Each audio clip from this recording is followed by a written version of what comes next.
I'm joined now by Doug Cooper. He's the head of research for Beacon Securities, a recognized and prolific investor in the cannabis space, among others. Doug, welcome. Thank you very much. Sure. Doug, Beacon, I keep seeing your name on press releases. You're putting a lot of money into the cannabis space. What is attracting Beacon Securities in cannabis now? Where is your focus? Our focus, I think there's a four-pronged focus of what we're looking at and what attracts us. One, experience matters for management teams. I think that's really coming to the forefront. Having that experience is going to translate to operational expertise, which is going to show through in the numbers, right? Mm-hmm. Now, 2020 and 2019 is going to be all about the numbers. Who's actually, growing profitable revenue? Who's putting money in the bottom line? So that's one of the key things that we're looking for, seeing that foreshadowing of who has that real ability to put those numbers down. Okay. Point number two would be, what is your geographic footprint like? I know a lot of people talk about MSOs, but in my view, all states are not created equal. Just imagine you had a regular consumer packaged product. What states would you want to be in? Those are the states that I think you want to focus on. Third would be the balance sheet. Balance sheets are incredibly important now. Who has that funded capacity in place? Do you need to go back and raise more money? These are the kind of questions we obviously like those companies that have strong balance sheets. And we get back to the first point, those that are companies that are generating free cash flow to fund internally their ability to grow.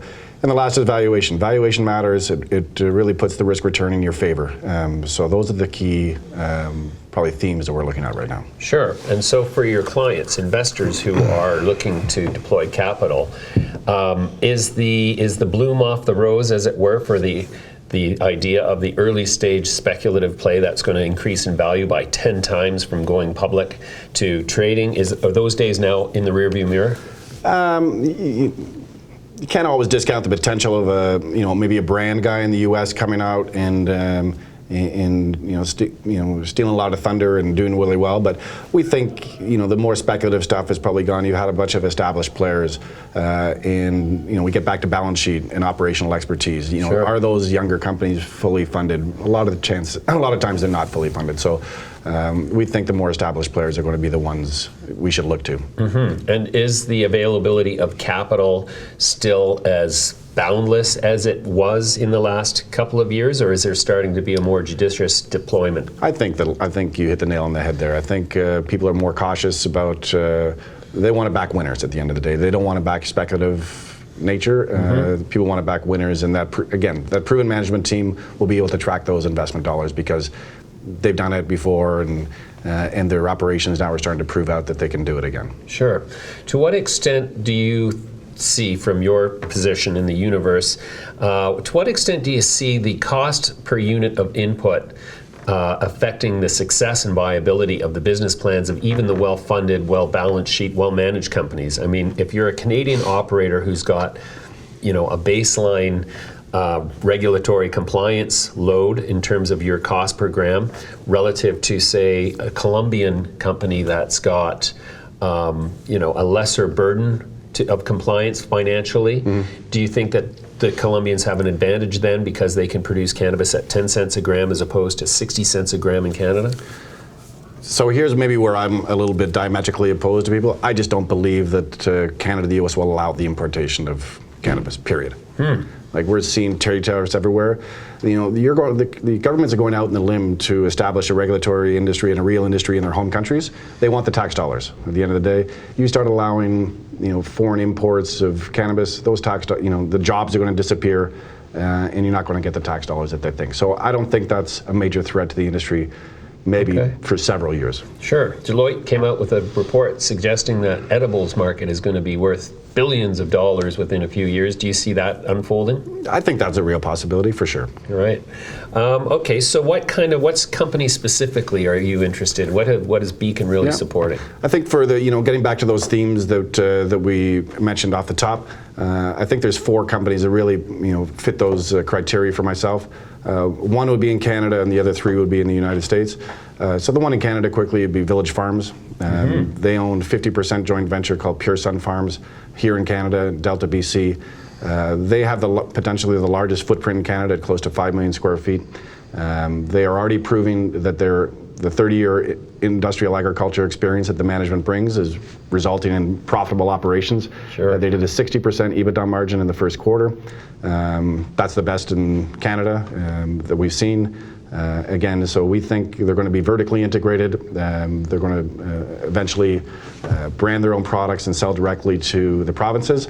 And based on our EBITDA assumptions for 2021, when they have full utilization or full capacity utilization of what they call D2 and D3, the stock's trading about 5 times EBITDA. And then you get their whole CBD business in the U.S. for free, which they own 100% of.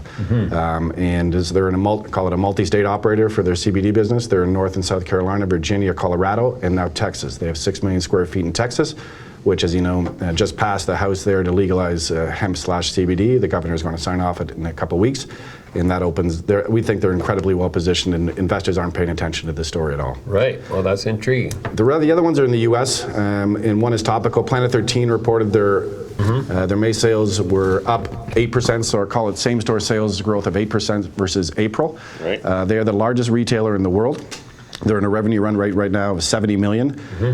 The numbers they talk are just unbelievable, really. They had 3,500 people come through the turnstiles in May. That's an annualized 1.3 million people going to their superstore. So this company has a 55% gross margin. Their last reported quarter, 11% EBITDA margin. We think it's only going to expand from there. They have a 10% market share in Nevada. We can think of no other company in a rec legal state that has that market share that they have. They have $20 million in cash and are generating free cash flow. So this, to me, is an ideal situation where companies are looking to expand their footprint. Las Vegas, in particular, is a great place to launch national brands. And they got that deal with Mike Tyson, too. They got the deal with Mike Tyson. So we think this is a great opportunity, not only just on its own merits, but we think the strategic position of the company is ideal for somebody to come in and acquire them. And it trades about 6 times EBITDA by our estimates. The other one I want to mention is Cannabis Capital. They're number 1 position in Washington State. They have about a 30% operating margin in Washington. And this is, after 5 years head start, this gets back to our experience matters again, 5-year head start from everybody, because Washington State itself was early on the recreational legal side of the equation. Right. But a lot of people didn't care about Washington because it's kind of a more mature state. But the operational expertise that you need to generate those kind of margins in a hyper-competitive market translates to other markets. So they're merging with a company called Forefront, who brings licenses in a number of states, including Massachusetts, Illinois, in particular, and are moving into Arizona and then potentially Michigan and California. 5 states that we think are very attractive because they're rec legal and they're large. And if these guys can bring their grow and production expertise, the yields they can generate are quite attractive. And again, when Massachusetts and Illinois in particular get up to full ramp on the rec side, and we know that Illinois just got approved on the recreational side earlier this week, then we think its ramp, the stock's trading about 4 or 5 times EBITDA from that ramp perspective. And the last one is a company called Indus. Indus is California-based. Again, we think California is particularly attractive. If you think about the actual revenue, it's the number 1 cannabis state in the world, and it's just getting started. $2.5 billion was the revenue last year. The revenue per capita there is about $75 a head, whereas somebody like Colorado is $250. So ultimately, we think this is going to be a $10 or $12 billion market.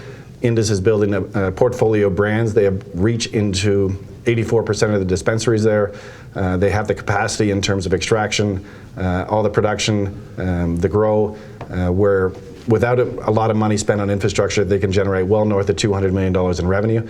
And we think it's a twofold strategy. One is you're going to sell into the growing number of dispensaries in California. There's 600 today. It's probably going to 1,500 to 2,000, and also sell more product to each of those dispensaries. So we think they're incredibly well positioned. They have $30 million in cash. And great growth opportunities in front of them here. Those are our 4 that we're really focused on. Well, those are 3 of the 4 I know and have been a guest on the show. Indus is going to be a guest on the show soon enough. So, perfect. So great to hear about those. Doug, we're going to leave it there for now, but we're definitely going to have you back because that was great insight. And thank you very much for joining us today. Look forward to it. You bet. Thanks.